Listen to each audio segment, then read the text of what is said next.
As it says in the good book, if the salt hath lost its savour, wherewith shall it be salted? Forgive me for starting with a biblical quote. Let's just say I'm marking the 400th anniversary of the King James Version.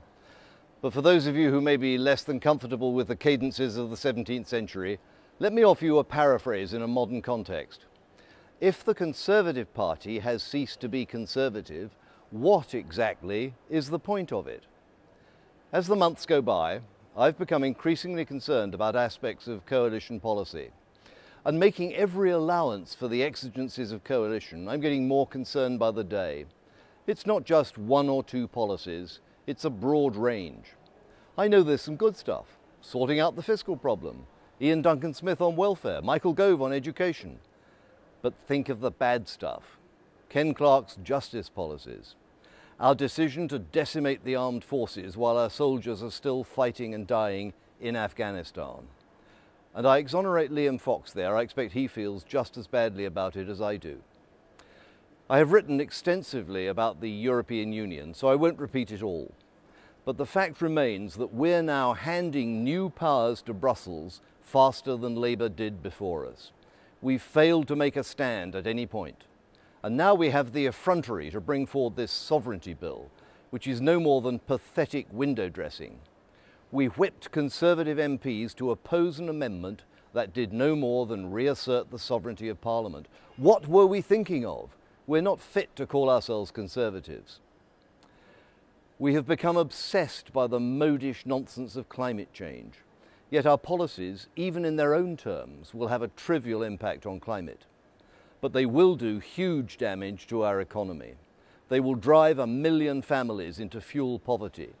They threaten our energy security. And they will drive energy-intensive industries and investment and jobs out of the UK altogether and into remote jurisdictions with lower environmental standards. These are the very manufacturing industries that Cameron and Osborne are relying on to rebalance the economy. But my biggest concern right now is tax. There is the public backlash which will result from our apparent determination to implement the fuel duty escalator, but that may be the least of our problems. We are driving up taxes on high earners to the point where the damage to the City of London is real and immediate, not merely speculative and probable. Recent press reports carried an analysis of the early impact of the non-dom tax, a £30,000 levy, which was simply a populist measure to share the pain.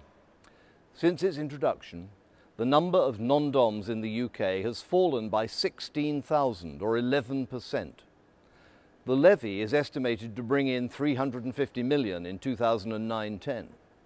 But the Treasury estimates that non-doms as a category pay a total of 7 billion a year in income and other taxes in the UK. If we've lost 11%, that's 770 million, more than double the revenue that the tax is bringing in. And that's without counting the businesses and the skills we've forced into exile. This is a perfect example of a general point that I make ad nauseam.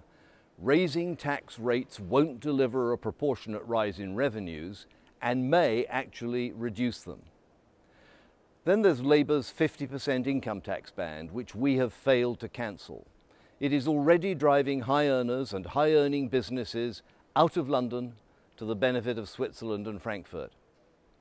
Add to that the coalition's crass bank bashing, and it seems we have a death wish for the City of London. Let me quote Jeremy Warner in another biblical reference. He says, "We can cleanse the temple of the money changers if we like, but it won't get rid of the money changing. Some other jurisdiction will end up with the economic advantage instead." Like many Conservatives, I am in despair over the direction we are taking and the self-inflicted damage we are doing. Where do we go from here? Is anyone in Downing Street listening?